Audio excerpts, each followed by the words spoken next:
I'm going to talk about recoil separator in general, globally.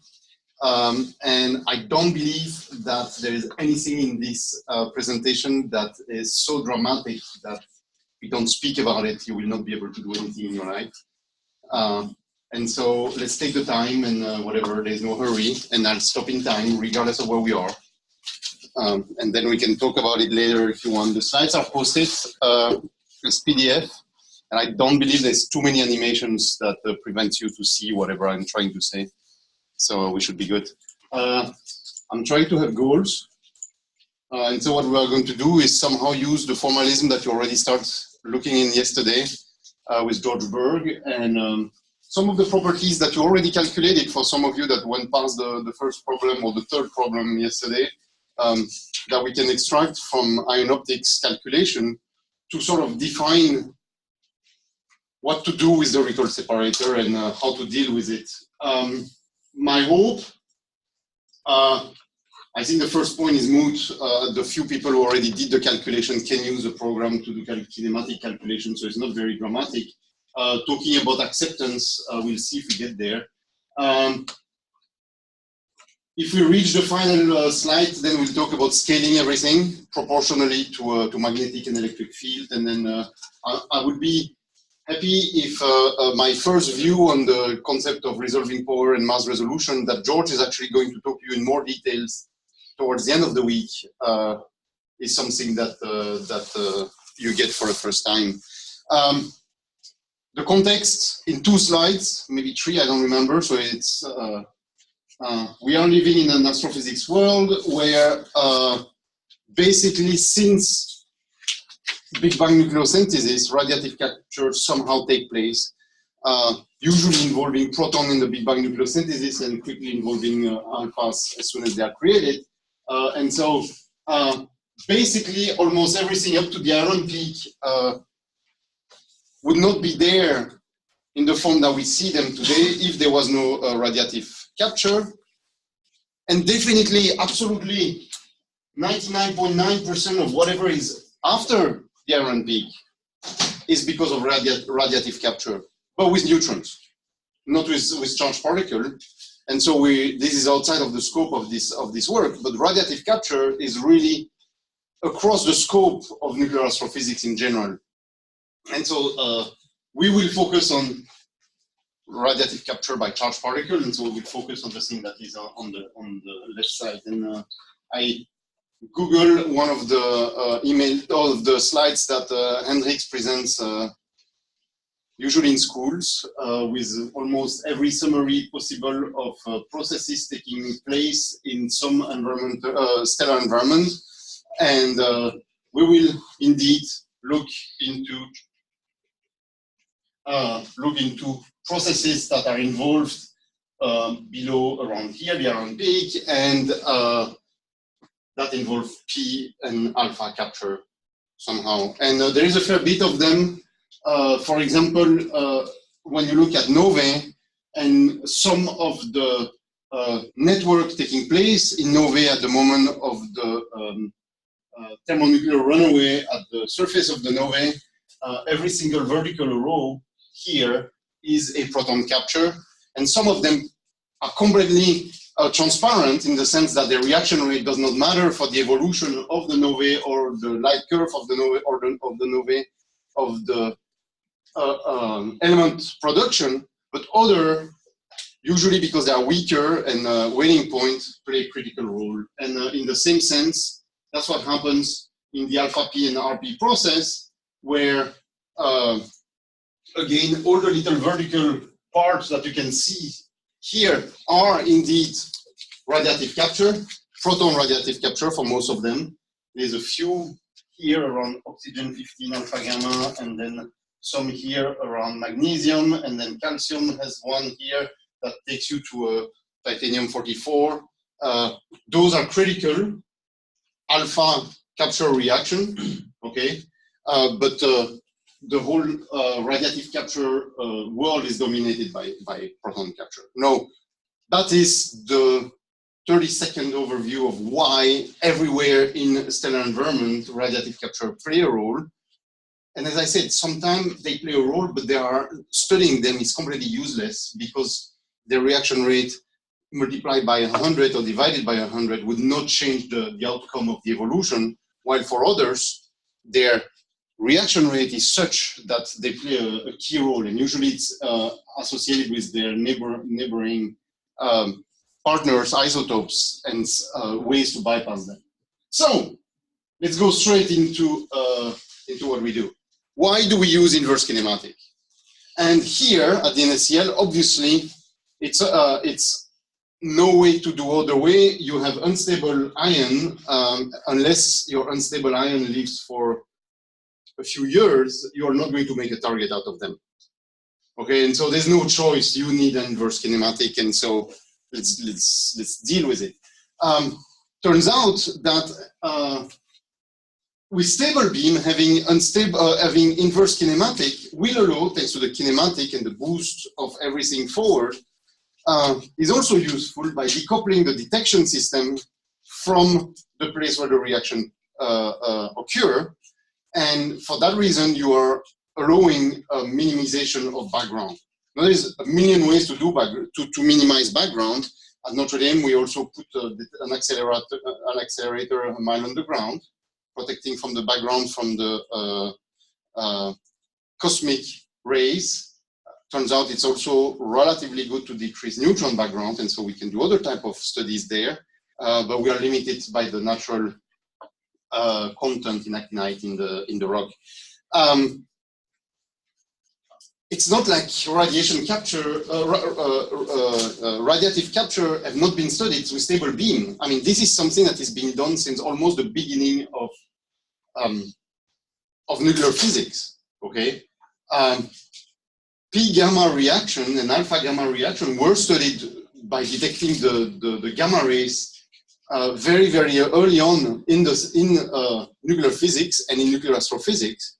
And so it's only because there is a push to go to lower and lower cross-section, weaker and weaker signals, that there is a need to find new ways to decrease background. And the underground laboratory is a solution.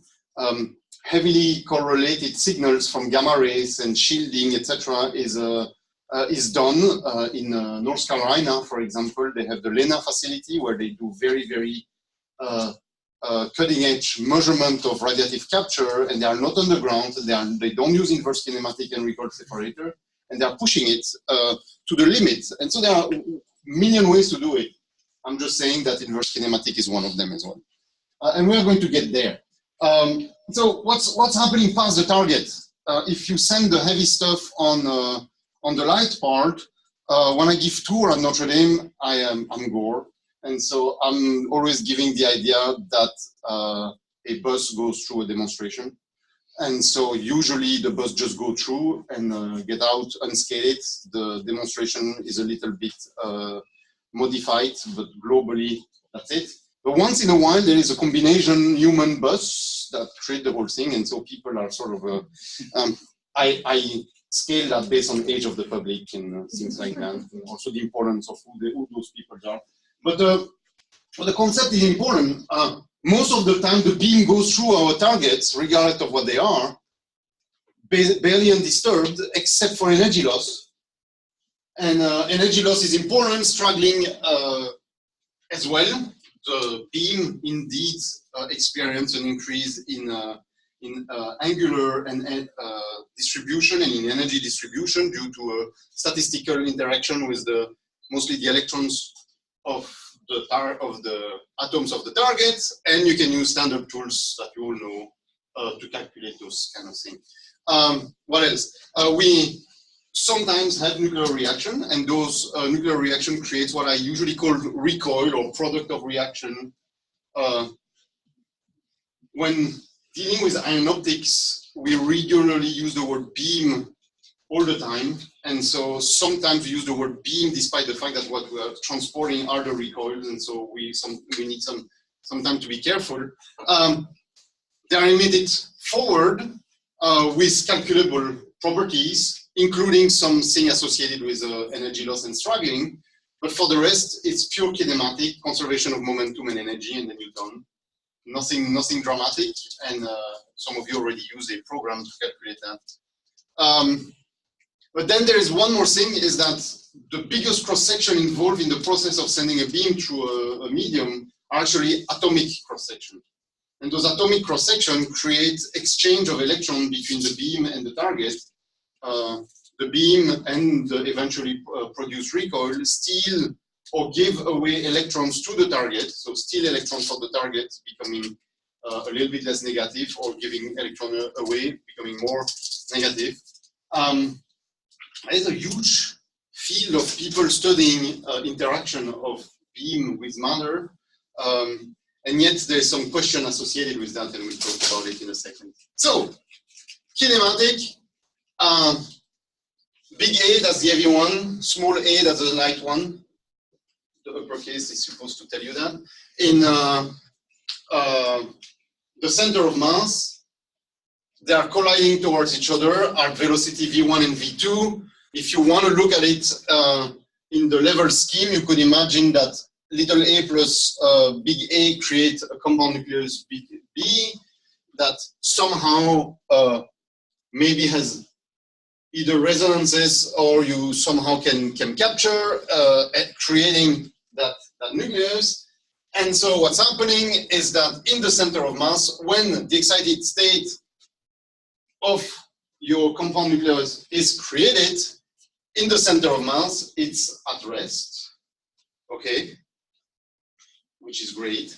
And when gamma rays, either a single one going straight to the ground state or a multiple one through cascade, are emitted, well, conservation of momentum tell you everything. And so, because I'm lazy, and also because it's a worst case scenario, and so let's do the two at the same time, lazy plus worst case scenario, we are going to go from that excited state, that resonance if you want, straight down to the ground state emitting a gamma. And so the momentum of your gamma, yes, we can do classical studies in terms of kinematic, except that we need to accept that gamma has momentum. So we need a tiny little bit of relativistic part is emitted, and the recoil is emitted with the exact same but opposite momentum. In the center of mass, the screen is not big enough, especially if I talk velocity. Okay, so the velocity of the gamma ray is that way, while the velocity of your recoil, little b, in the center of mass is there. Okay, and that's it. What's important is that we have a tiny, or not so tiny, center of mass velocity that boosts the whole thing forward. Okay, and that gives you a velocity for your recoil in the lab. And what's happening is that regardless of the direction of emission, somehow the system will be boosted forward. Okay? We are not going to do it because you did it. This is just an example for those of you who struggle with reading the instruction, Henrik. One way to calculate a radiative capture. I mean, literally, enter the isotope.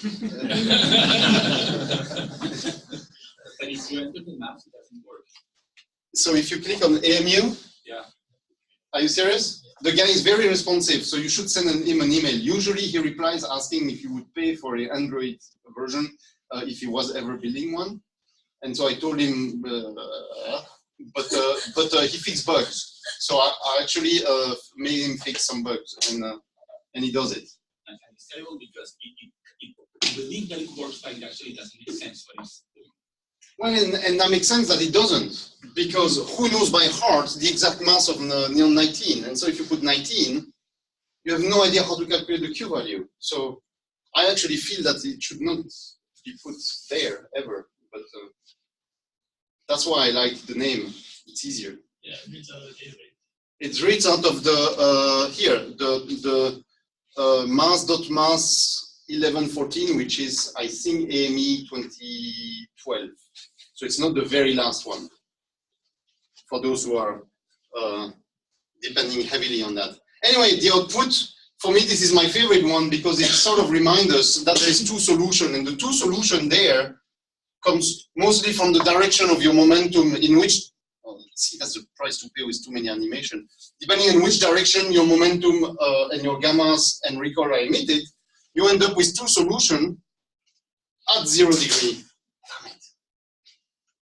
Here we go. At 0 degree in the laboratory, so forward, okay?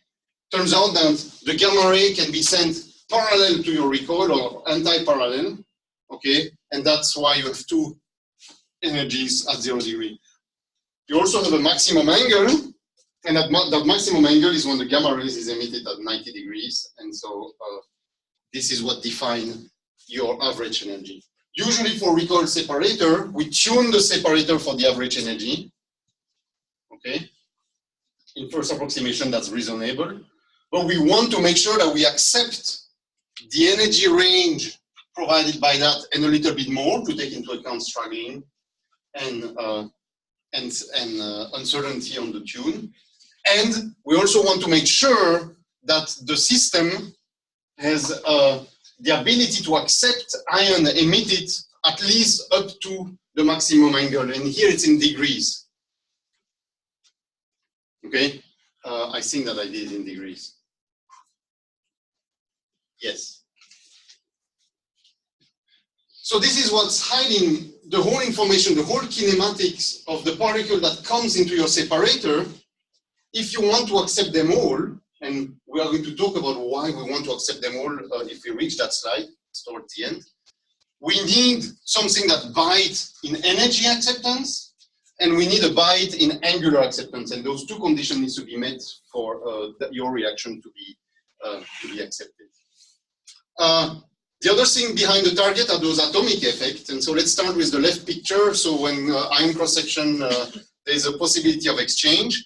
Those guys here at Triumph, in collaboration with people in Italy and Germany, sent various oxygen through hydrogen target at what, 1, 2, 3, 4, 5, 6 energies. Okay, so one at a time, and measure somehow the fraction of the charge state of those oxygen past the target. And here the target at a certain fixed thickness. Look at this thesis, it's well written if you want more details.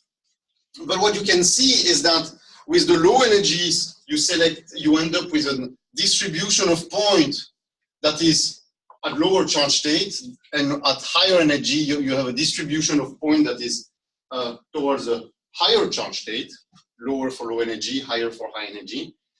This is how the cross-section works. And one of the important things is that when your beam or your recoil go through a certain minimal thickness, this distribution that you can see is actually fixed. You can increase the thickness and things are not going to change. And that's the thing that is presented here, which is from a paper from Daniel Schurman, one of the person who showed and used the Erna recoil separator back in Bochum before it moved to Italy. And they work in collaboration, by the way, where they measure for a fixed energy, but various target thickness, that oxygen beam, this time through a helium target, and that's because Erna was mostly interested in studying carbon-12 alpha gamma, and so they had a helium target. And what they did is slowly increase the target thickness. It's an extended gas target. And by extending the gas target, what you see is that originally, when the target is 0, there is no target. The charge state is the beam charge state. Makes sense? Reassuring. And then as the target thickness increases, the beam charge state decreases, new charge state appear, and eventually at about 2 millibar in pressure, which corresponds to about a fraction of a microgram per square centimeter. We are talking about 0.1 microgram per square centimeter to 0.2 microgram per square centimeter. They reach an equilibrium. So these are for negligible energy loss? So those are relatively small energy loss indeed. Those energies in gas and in those type of thickness, we are talking about a few kVs, maybe 10, 20. Gas targets have that issue is that they are very thin. Yeah. However, this conclusion of equilibrium is actually verified in much thicker things. So the world of charge state studies associated with our kind of field, nuclear physics, was really a big thing in the time of tandems. We have a tandem at Notre Dame. We just use charge state distribution tables and we believe them. But at the beginning, being able to predict the charge state after the stripper foil in the middle of a tandem accelerator was highly critical. And so there's a huge amount of studies about how to predict and how to calculate charge state after foil of carbon, mostly carbon.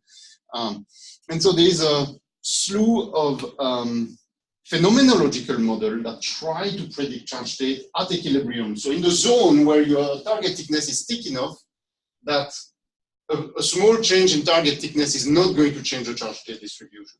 Okay. Was it a gas jet? No, never. Not, here it's an extended target. And there is a small difference indeed in the concept of density that is met by the beam. But for the moment, there's no model that can separate the two. So, but yes, there's some question about that. So that looks great. Now, besides the fact that that looks great, Daniel Schumann did one more thing. They had a recoil separator. They were able to study carbon-12 alpha gamma. Their system was working very well. They already had cross-section going out somehow. And so they went at relatively high energy where they can do easy measurement, where the count rate is high. And here is what they did. Again, the same plot, oxygen beam corresponding of a recoil of oxygen of 9.6 MeV. But here it's a beam where you can have the charge state distribution and study it. Okay? And then they studied the actual probability of making the oxygen in a carbon-12 alpha gamma experiment, resulting in oxygen that have a 9.6 MeV energy. And so what they calculated is the cross-section, if you want, but they call it probability. It's just a ratio of count at the target to beam intensity. And what they measure is a probability that somehow increased there, okay? Specifically for oxygen 6+, okay? And so for 6+, somehow they should be able to use the probability that they calculated in function of the pressure, with the 6 being that blue plot, the blue dot there. And so there's a certain trend that they are supposed to see.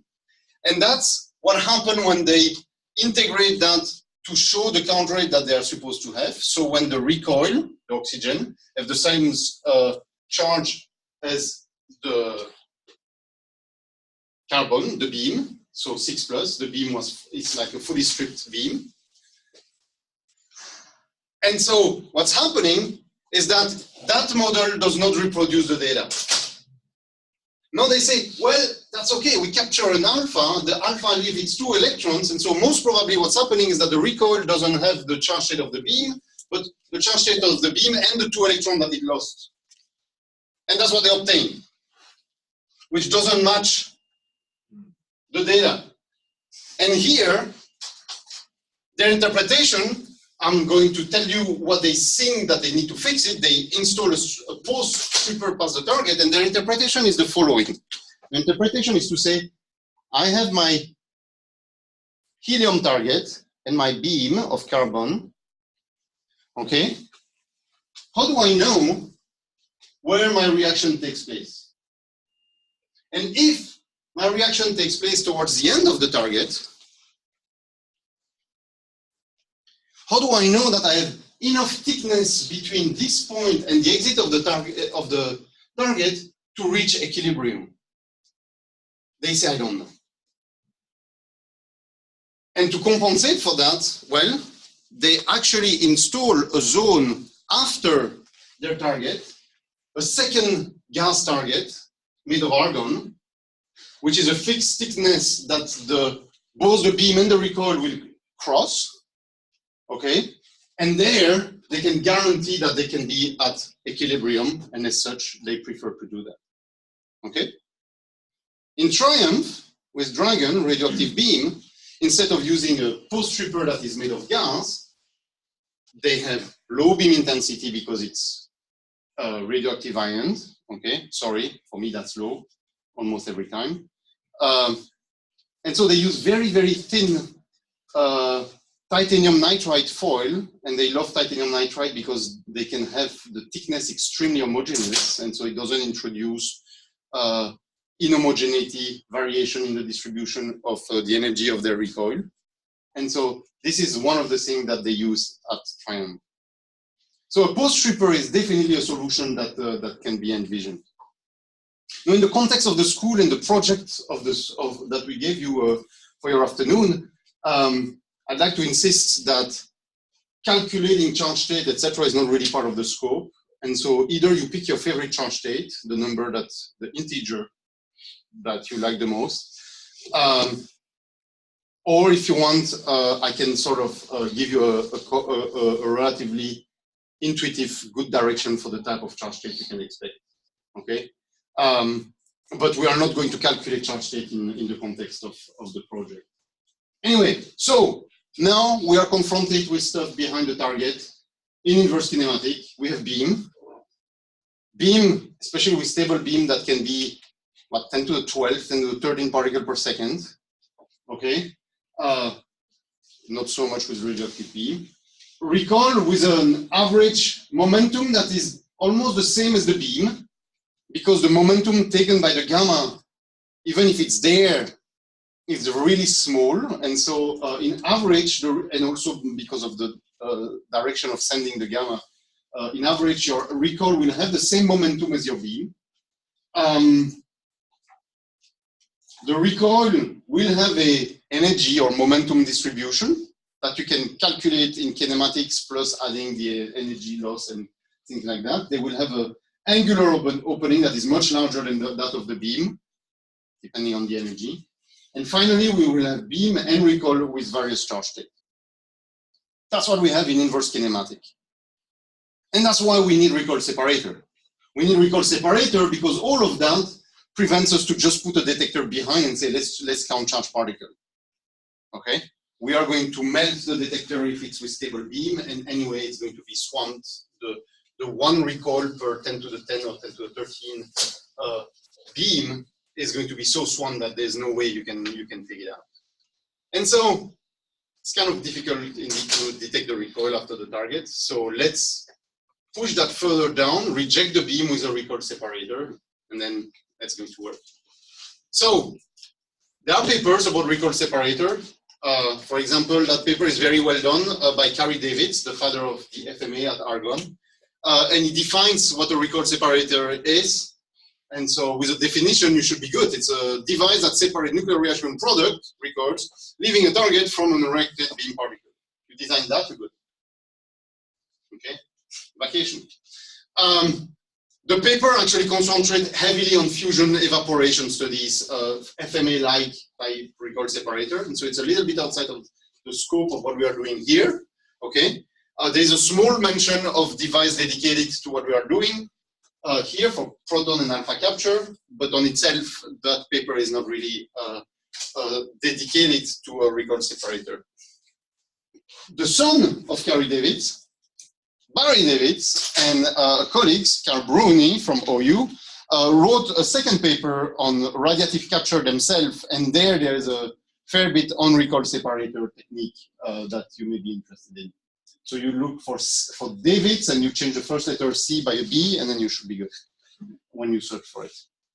So the basic principle is you have a beam, a target, and stuff that are emitted, gammas, and then radiative capture, but you sometimes also have charged particle or neutral particle that are emitted.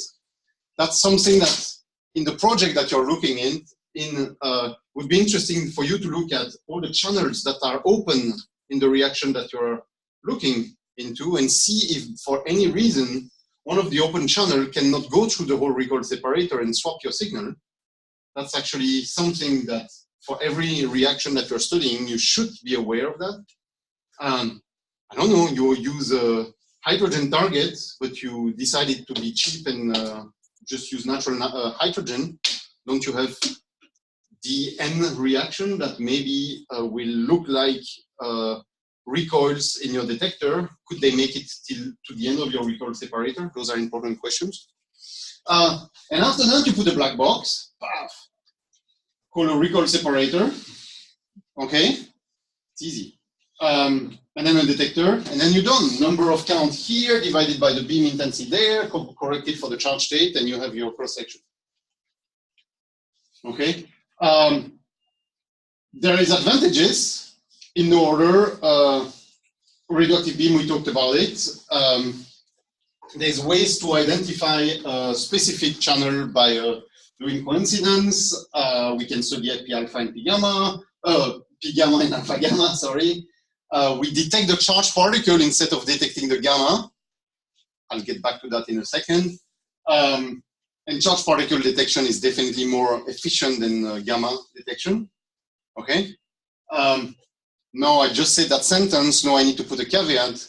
Most of the time we actually do a coincidence between the detector and the gamma, bringing back the low efficiency of gamma detectors, but definitely improving the cleanliness of your signal. Obviously, provide background reduction. You can use gas target, which is good because then you can increase intensity without destroying your target. Gas target are self-recovering targets. It would be nice if all of them were like that. So there are some advantages. Now, let's take an example from, you have a question? No. Okay. Let's take an example from history and not studying P gamma or alpha gamma reaction. Let's take an example using the FMA. A alpha P reaction in inverse kinematic. I wrote it the right way with the correct way. Quickly, we get back because it's getting exhausting to write it like that, but that's alpha P in inverse kinematic. It's an interesting question in nuclear astrophysics because titanium-44 is indeed observed in supernova remnants, and so studying what create and destroy titanium-44 provide information on the process of supernovae. And it is used to determine the age of the supernovae remnants and its distance, etc., etc. And so that destruction rate is important. So those guys here in 2000 decided to study that. And so a titanium beam is a radioactive beam. However, that one is wrong. So some people actually make target out of it. Other people don't produce them in flight. They literally produce them, do some chemistry to extract them, put them in their suitcase, fly to another lab, put the titanium-44 in an ion source, and they can accelerate it.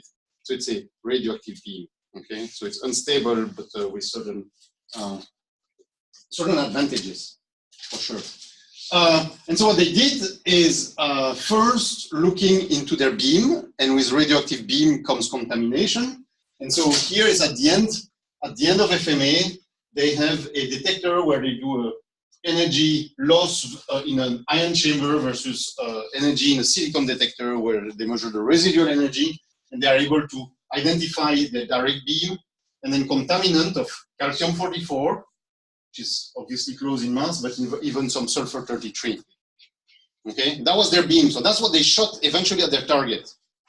So there will be issues there. And so what they did is they shot at their target, which was actually not a gas. It was a gas target, but with window. It was not a windowless gas target. They had window. And to look at the impact of the window, they shot the beam at the target empty and at the target full. And then they did some subtraction to make sure that it worked. And so that's exactly what's going on.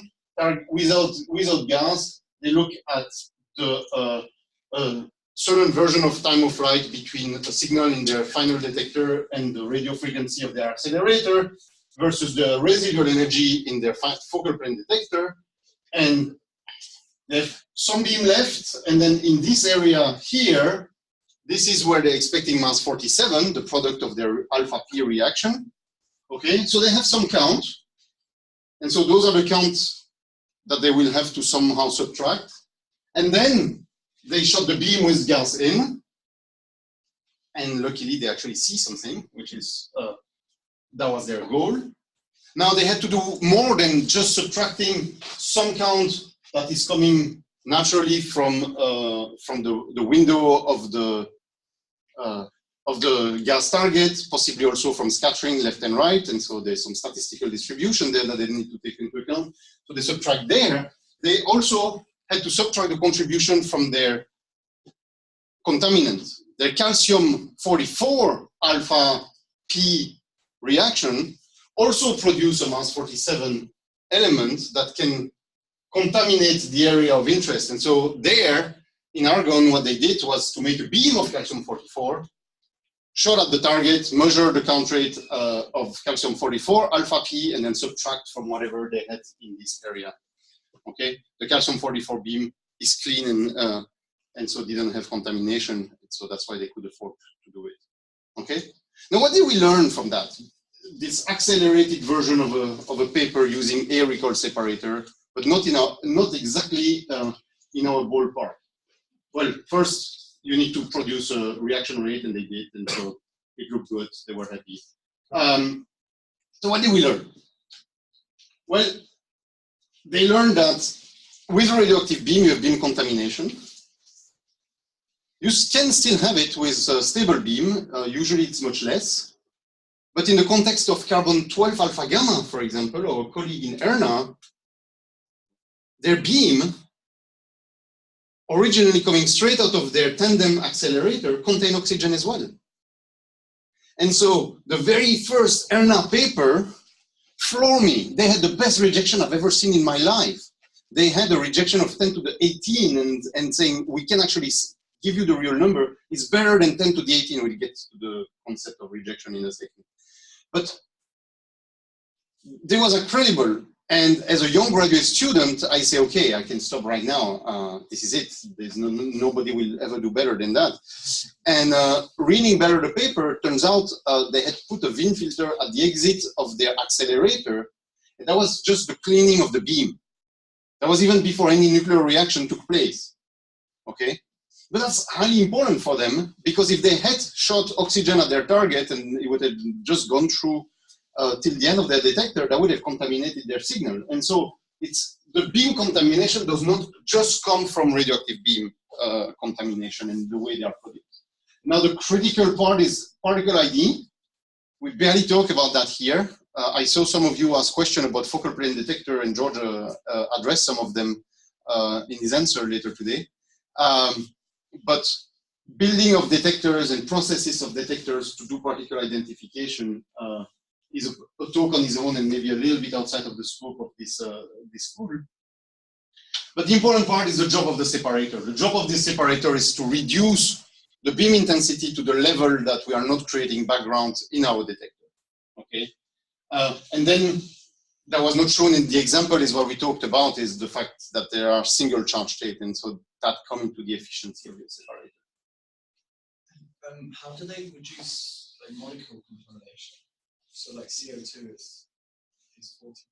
CO2 is 44, but by the time, especially at the energy they were working at, so that's center of mass energy of their titanium 44, 6 MeV. So in the lab, they must have been at 48 divided by 4. Is it 48? It's 44 plus alpha. Yes, 48 divided by 4. That's 12 times 6. That gives us 72 MeV total energy, and at those energy, molecule break. We see that in tandem as well. We accelerate molecule and then we break them in the stripper foil, even at much lower energy than that. That's an important question indeed. So, by now, recoil separator, we know that we need them. And what do we know is that they are useful to study those things that we are interested in. It doesn't reject the fact that studying reaction with higher cross-section, indirect studies, etc. is not important. We are detecting the recoil somehow in coincidence with gamma rays. We can even learn about how the cascade proceeds and getting information on the various levels that are populated and how the cross-section is populated. The critical quantities is the fact that the recoil has the same momentum as the beam, except that there is a contribution of your gamma ray in every direction, and so in average, it is indeed the same momentum. That there is an angle at which your recoil are emitted that can be calculated by the momentum, the ratio of the momentum of the gamma, straight gamma to the ground state to the momentum of your beam. There is charge state distribution. Eventually, there is a mass difference, and that's what's going to help us. We're going to look at that. We want to reject the beam. And of course, we need to transmit the whole damn thing to the end. That's important. So, why transmission is important is because if you decide to settle for less, there are risks of missing stuff. Again, our ERNA colleagues, they published there in, that's not, the year is not there, that was 2008, I believe, in a publication of Science there for the JINA-CEE conference. They published a study of what if carbon-12 alpha gamma was studied with a recoil separator that only accepts 22 milliradian in any direction. So it's a bite, the vertical angle versus the horizontal angle. And so imagine a cone that fills, the half aperture of the cone is 22 milliradian in any direction. Okay? And then what they did is to simulate the decay of the gamma rays through from the compound nuclei in oxygen excited states down to the ground state, assuming various multipolarities, transition, okay? And those transition imply favorite direction of emission of the gamma rays, okay? And so if you have an isotropic distribution, an emission, an E1 transition or an E2 transition, what they show is that if you don't know the transition at the end and only accept what's inside the red circle, you are going to measure something and just correcting by the ratio of the transmission to 100%, you are going to completely lose the information and completely be wrong with your evaluation of your cross-section. Okay, the ratio of the count that is inside the red circle to the outside is very different in function of the transition. And this is why it's very important to have the largest transmission as possible, and usually we try to stick to 100%. Two questions. Is that a measurement? The second one? It's a simulation. It's all simulation, assuming different transitions. So it's all a fictitious acceptance and a simulated transition, and the transition decides the favorite direction of your gamma rays. And so you fill your acceptance with different. E1 and E2 different L's first. Correct. Is the multipolarities of the emission, yes, of your gamma ray. Other questions?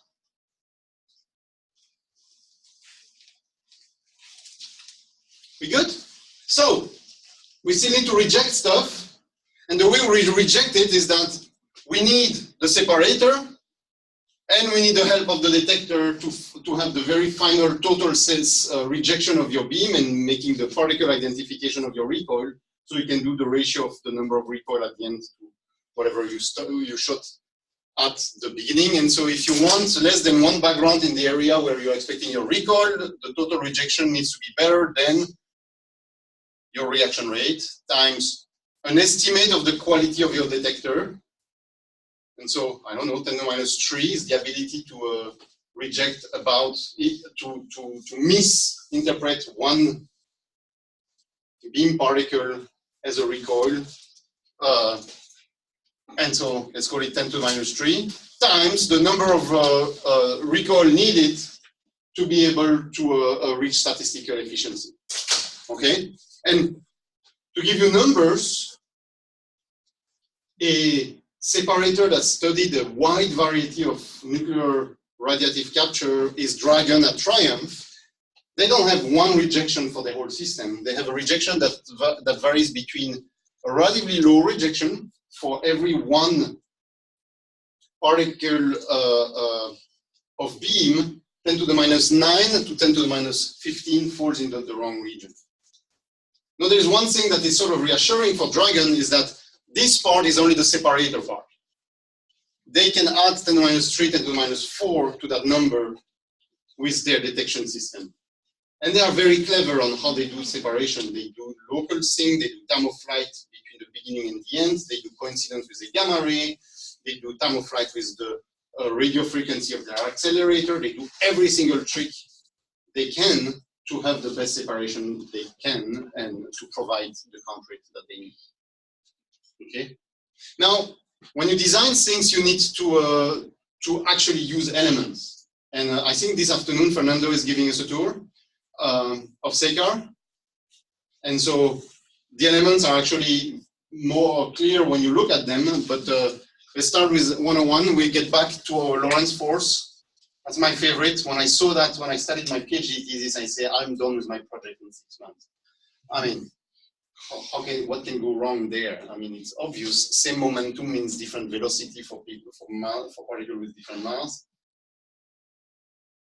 How hard can that be? Yeah. It's maybe not the best story to tell to demonstrate that you should trust me, but anyway. So usually those elements in separators use magnetic and electrostatic deflection. Magnetic dipoles are very nice and important. They use a relationship between momentum, the ratio of momentum and charge state, and then magnetic rigidity B rho. However, I just told you that recoil and beam have the same momentum, so those are not very useful to do mass separation. They will, however, be useful to do charge selection. We will select a single charge state using magnetic dipole. For masses, using electric dipole, the E here stands for electric field, not for energy. So the same concept as for magnetic dipole can be calculated by saying 2 times the kinetic energy divided by the charge state equal the electric field across this parallel electrostatic dipole times the bending radius. Okay. The important information here is that the whole thing depends on what I call the kinetic. E is the kinetic energy. I'm sorry. And this is the electric field. I fall for it every time, and so it's better to write it. Here we go. So here we have a dependency on the energy. So we have particles with the same momentum, but different mass, so they have different energy, so we should be good with that. And so we do also with a Wien filter, where a vertical magnetic field and a horizontal electric field are crossed, and this is where we use the Lorentz force at its fullest, such that the particle with the right velocity cancels the force completely and the particle goes straight, while every particle that do not match the fact that the force is 0 are somehow feeling the force and so are deflected. Now, the important thing is that despite the fact that this seems simple, we have a dependency on the charge here, and the force that the particle feels also depends on the charge. And so sending the multiple charge state that comes out at the back of the target is a problem. Okay? If we send the particle, all the charge states, they will feel a force that is different in function of their charge state, following this rule there, or we'll have a trajectory in the electrostatic deflector that is different. And so for that reason, we usually put a charge state analysis, a selection of a single charge state prior to the mass analysis. So let's get back to our picture. Back to what George told you yesterday morning. You have particle at the target, leaving the target with properties. I chose 4 of them, with the last one being all the difference, whatever you pick in momentum, energy, charge, and mass. In the cozy world, there is no momentum difference, so you can ignore it. And somehow we reach particle that reach the very end of the system, and in between we have a transfer matrix. Okay, it's easier to go from to have an infinite amount of magnets and transform that in a single transfer matrix. After that, everything looks magical. You leave George to do the actual calculation, and then you never think about it. But that's not what we are doing here. What we're doing here is actually working on this transfer matrix. So, yes, sir. Just a remark concerning, you said in cozy world there's no momentum, but there's energy, and then you can of course calculate the momentum. So there's a momentum implicitly. Yeah, yeah, obviously. Yeah. And there is also an m over q, but there is no m over q quantity. Yeah, not So yeah, temporary yeah. parameter.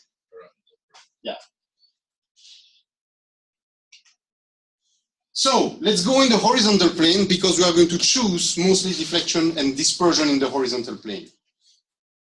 Okay, and so in the horizontal plane, the final thing is related to the original particle. Those are individual particle description in COSY. Remember, it is not a beam description. To view the impact of the transfer matrix on a single particle will not tell you very much. It may give you specific information of magnitude or of the impact of magnitude or dispersion on one energy, but it's not going to tell you about the whole separator. You will have to separate more than, to calculate more than one particle to have an idea of how your system behaves.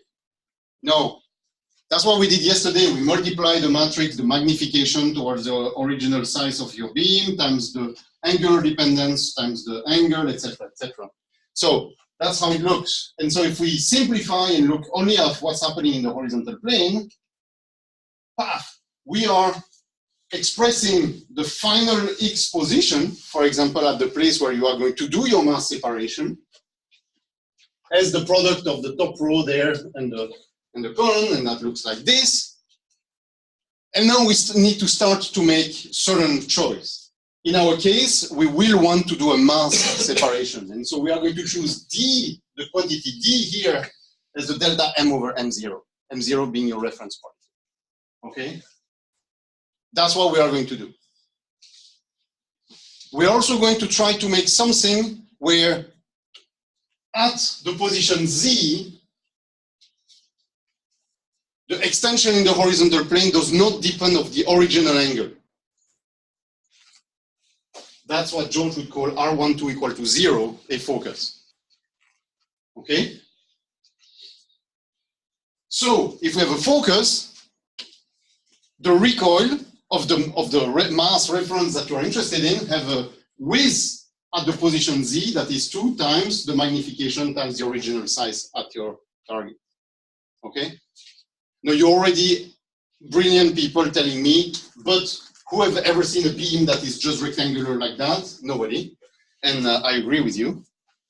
But we need to start with simple things. And I'm a simple mind, so I definitely need to do like that. Now, the particle with a D that is not the one of the reference particle, our recoil, will end up being bumped somewhere at a distance from the center, which is the dispersion times your relative difference. Okay, and so it's going to end up somewhere here with a width that is more or less identical to that of your original particle, which is 2 times the magnification times the size at the target. Okay? With that information, everything is rewritten there. I already made a focus, so there's no dependence on the angle. Well, eventually, we can have one of those relative difference D0 that is so small that this product here is going to bring the whole 2 spot to a point where they touch each other. Okay? If D decreases, the result of that product is decreasing, and so this is slowly moving towards your particle that are not deflected. At one point they touch each other. Okay? And if they touch each other, if the beam was perfectly square, we are still good.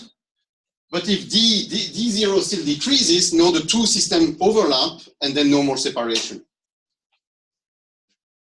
We are going to define this minimum distance as the product of your dispersion matrix times your D0 is equal to 2 times the magnification times the time of your target. So that's exactly when they touched. Okay? And that's a definition of D0. And so that definition is usually expressed as dispersion over 2 times magnification. Usually, you may have heard that already.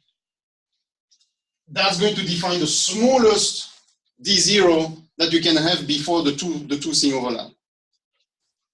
That 1 over D0 is called the resolving power. If you express D as momentum, this is your momentum resolving power. Is D your energy? Is your energy resolving power? Is D your mass? Is your mass resolving power? Okay? So you want them to overlap or you don't want them to overlap? I want to find a minimum. This is really the absolute minimum. If D0 decreases even more, then they overlap. And so it means that you will not be sensitive to to those smaller D0. Okay? If D0 increases, they will be separated, and so you're in the good region. That moment where they touch, this is the moment of the overlap, and this is how you characterize your system. You say the resolving power of my system is exactly when they touch. So when you hear I have a mass resolution or resolving power of 600, it means that somehow, and that's the terrible thing about how we speak, it's 1 over, and so it's m over delta m is 600. Okay, so you take your favorite element of mass 600, doesn't exist, and we'll get to that number in a second, and so why we have those numbers, and then you say I can do mass 600 p gamma and have a 601, and I will be able to separate them. Okay, but you could not do that with 602. Okay. Okay, I have 3 minutes left. So that thing we talk about it for St. George first order calculation. The dispersion is 0.52 meter per percent. The magnification is 1, and so the mass resolving power is 1 over d1, and you can calculate it assuming a certain beam spot of 173. It's actually lower, and if you look at the note, the real number is 120, and in the calculation you have, it's only 60, and that's because we use a version of COSY that is not compatible, but that's okay for this school. Okay, so in this case, the mass resolving power, on paper, I'm supposedly able to do mass 173 p gamma. It's purely on paper, because we all know that the beam is 10 order of magnitude bigger than the recoil at best. We also know that we don't have a square system. We also know that all of that is first order, and so there's additional thing. And so all of that together, well, we can do still calculation, and that's a Monte Carlo with realistic effect in the target for oxygen 18 alpha gamma. We have recoil at position 0, that's here. Beam at what? 9 centimeters away, so somewhere far away. But if you do the projection, you actually see that the system looks like a Gaussian. I'm not going to calculate 10 to the 17 particle for my simulation, because I think that it's going to be longer than the age of the universe, and so I have better things to do. And so we can make approximation, like a Gaussian approximation or whatever. We know that that number is only a fictitious number. We can make it slightly better by replacing in the definition, in the denominator of your mass resolution, something that takes into account the higher order, the real spot size. And that's why you will see in the SECAR simulation and in the COSY simulation that is provided to you. Okay? Providing higher order effect of the spot size. Okay? Question? Okay. Now, because it's 10 and I promise I will not do longer than an hour, I invite you to look at the rest of the slides. There is a interesting thing about advantages is not important. How we do charge selection is not important. How mass, I'm serious, you can read it. It's not dramatic. I think we reach a good point. And so I'm going through it. You have the slide and I'm happy to answer questions, but I really don't believe that it's too important. I'm introducing to the two separator. The scaling, we can talk about it. I just wanted quickly to answer a question that was asked yesterday, which was about why do we have 5 column and 6 row into the print matrix in COSY when there's 8 dimension in COSY. And so when you do OV in first order with 3 parameters, you end up with 1, 2, 3, 4, 5, 6 column, and those are the X, A, Y, B, the time of flight, and then the energy is different. And that's contained in that number 3, because each 2 line is 1 dimension. It's 3 times 2 is 6. Okay. So the reason you have 5 column is because everything that is changing energy, mass, and charge is assumed not to change in the separator. There's no magic, there's no suddenly saying, poof, you know, you're no more a charge state 2, you're a charge state 3. That doesn't exist in COSY. Okay? And so there is no matrix that changes the status of a charge state. That's why you have 5 columns. And we are going to stick with those 5 columns. However, we need 2 more lines. And here's the trick. You put a number 2 here, saying that you are going to have parameters. And when you define your reference particle, if you have a 2 there, you can use a global name that belongs to COSY that is called para, which parameter, parametric, para scaling. And if you say your mass is going to be parameterized and your charge is going to be parameterized, poof, you have your 2 more lines. And if you look at the very last column, that tells you first column relative to X, A, Y, B, time of flight, energy, mass, and charge. Okay? You could increase this number up to 3 and decrease this number to 2 and put energy as a parameter, and you would have the same thing, but it's not important. So that's the trick that I just wanted to dump on you past the time. And so it's in the slide. So at this time, I think you, yeah, that's not important. Here we go. Let's entertain question instead of me dumping information on you. Well, we should give you a round of applause. Oh, why? It's well-known science. Are there any immediate questions? Do you care about the, say, vertical properties of the beam? Absolutely. I care for 2 reasons. I care for acceptance reason. Sure, you should not lose the beam. I don't want to lose the transmission, and that's something I skipped, but you give me the opportunity, so of course I'm jumping on it.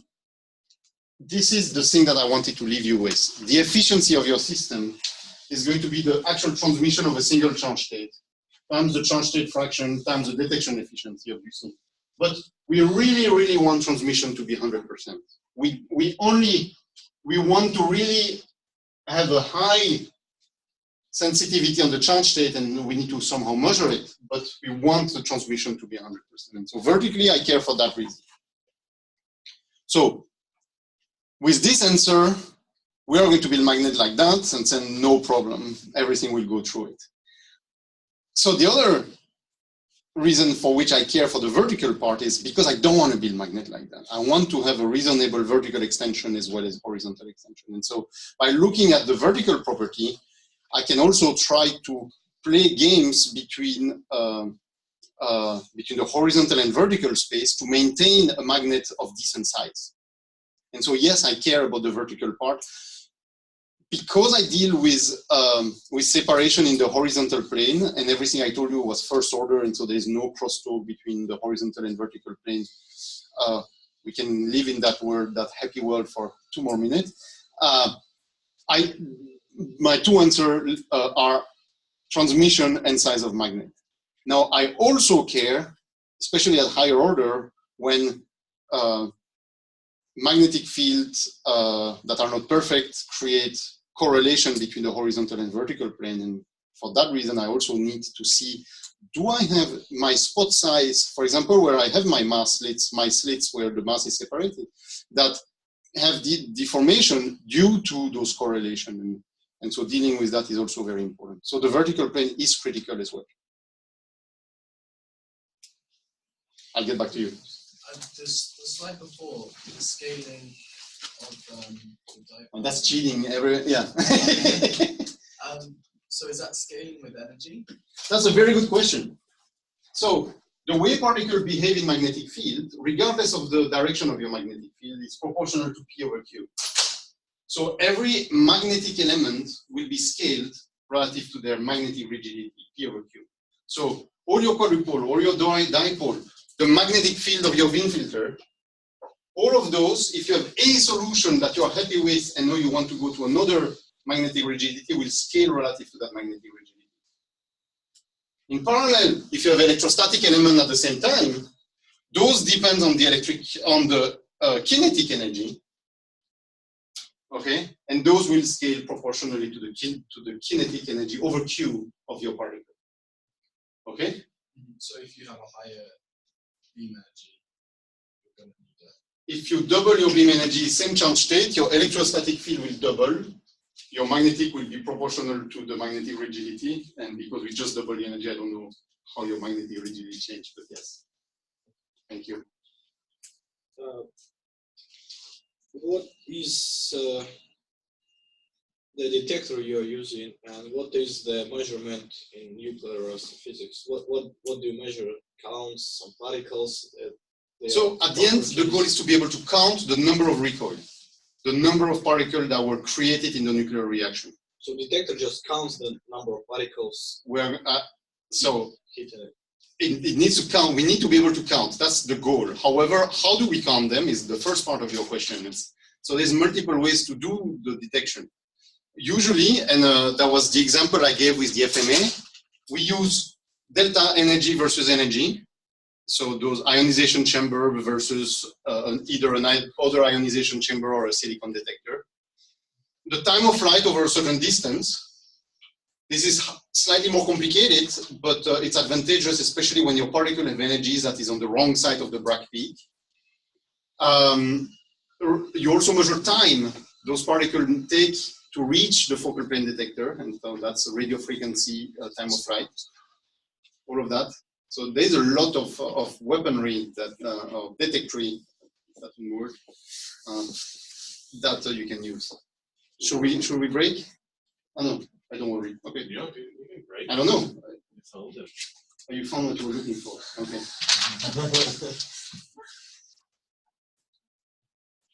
As I recall, separators, some kind of new devices. So you have shown the paper of 2000. Mm-hmm. So did the recall separators exist before 2000? Absolutely. So one of the first one was constructed in GSI. It was called SHIP, and that was George and Henrik. Is that late 70s? SHIP? Old. None of us was born. Here we go, 70. We were not born. Oh wait. But that was mostly for heavier stuff, fusion evaporation studies and things like that. The concept of using a recoil separator specifically for radiative capture came from Caltech in the late 1980s, where they demonstrated that they can do carbon-13 P gamma, and the carbon-13 is stable, but that's because a year later in Louvain-la-Neuve, there was the first nitrogen-13 beam, first radioactive beam accelerated. Before that, they were just low energy beam, but accelerating beam, that was the first beam. And so they were looking at solution to study nitrogen-13 P gamma, and there they needed inverse kinematic. And so they showed that it was possible. Interestingly, they used a Wien filter, and the recoil was actually following the deflected trajectory, which I never understood why they chose to do that. But, the charge separation is only done with the dipoles, or is there other measures? or also with what? Other methods? So or? the method that is used for radiative capture, when the momentum is almost the same, using dipole is the perfect method because of that momentum because the momentum is the same, and so it means that you have a large enough mass rigidity separation. And so here I had an example of the wrong way. See, damn animation, that's too much. Here we go. In St. George, the target is here, the beam goes this way. We have two sets of dipole. You will see sort of their big brother here. We also two sets of dipole. We call them B1 and B2. My students argue that they should be called D, but that's okay. If you do, for example, sulfur 36 alpha gamma, don't ask me why I did that simulation. I don't think that there is a real nuclear astrophysics sensitivity to that. In black are the recoil of argon 7+, and those are the ones that I'm going to transport through everything. And in colors, I have the sulfur beam with every charge state but the 7+, because the 7+ is actually lost in the middle of my recoil. Okay? And you can see that spatially they are spread. Okay, the larger the charge state is, the further away from the center they are. Okay, and by the way, there is a vertical component. You can see the vertical component is important because as you go wider in lower in charge state, the vertical is exploding. Okay, and this is a slice, a profile that is done at the exit of the very first dipole. And there we are most probably going to cut the charge states that are far away, and then let the dipole number 2 do the additional separation to continue to do the to do it. Okay. If you wait too long and you leave those things unchecked, you try to stop them further down the beam pipe, they are going to scatter everywhere, and that's going to kill your mass separation. It's going to put it down the drain. You need to stop it cleanly and don't let them somehow wander, because those particles find their way to straight into your detector almost every time. And that's why we like the idea of doing multiple dipole, is that you do a little bit by little bit and then you stop things cleanly. And you adapt it for each reaction. When there is a lot of charge, maybe it's important to even maybe have something inside the dipole. When the charge difference is smaller, maybe it's better to wait for the charge state to separate from the recoil, so you don't impinge on the transmission.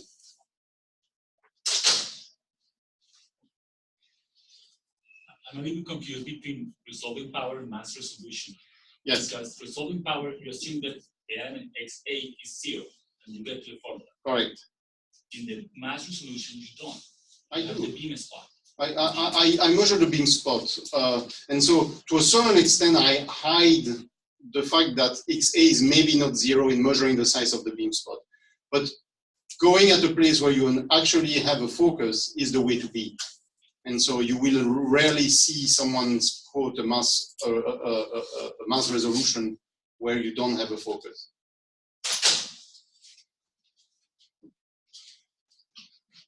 Because the image, if the image is too large, then your resolving power goes down, as you have shown. Exactly. But what Fernando says is that if we ignore the matrix element and really measure the spot size, we can have a place where it's not a focus and still be able to calculate a mass separation, a mass resolution. And measure it, yeah. Can do both. It's just harder, much harder. And that's why we don't do it. But on paper, it's doable. In reality, it would be a mistake, I think. But if you have big detectors, it doesn't matter. If you have big detectors, it doesn't matter. Well, if you have big detector, it doesn't matter. Usually, you don't put your detector where you do your mass separation. You put slits. And so, yeah, I understand what you mean. It's just more complicated, and especially to verify the properties of your system, it's more complicated. Well, the separation has to be done physically. Mm-hmm. So you cannot measure there because too many particles. Well, you can put a Faraday cup and slits, so yeah, you can do it. It's just complicated. Yeah. That's why I advise to avoid doing that. Okay, I would say yes. We form the discussion groups again. We'll actually have George has prepared a few slides to answer some of the common questions we had yesterday. So we have always every day at 11 we have a slot where we can do that if needed. So we'll do it today. So that was really good feedback yesterday, and we'll try to do the same thing today for Manuel, and then we can maybe schedule something. Yes, I will be arriving at noonish tomorrow. Okay, so we're gonna count again. I have to count differently because people tend to sit at the same spot.